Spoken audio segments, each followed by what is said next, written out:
நம்ம Ashwin sweets and snacks export பண்றதுக்கு 7373041434 மற்றும் www.ashwinsweets.com கான்டாக்ட் பண்ணுங்க.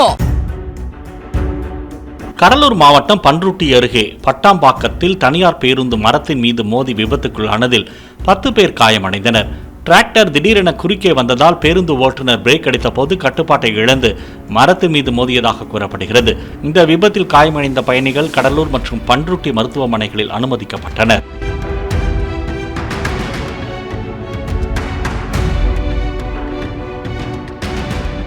நம்ம Ashwin sweets and snacks export பண்றதுக்கு 7373041434 மற்றும் www.ashwinsweets.com கான்டாக்ட் பண்ணுங்க. பிளே ஸ்டோர் மற்றும் ஆப் ஸ்டோரில் இருந்து பாலிமர் செயலியை QR கோடு மூலம் பதிவிறக்கம் செய்யுங்கள். செய்திகளை உடனுக்குடன் பெறுங்கள்.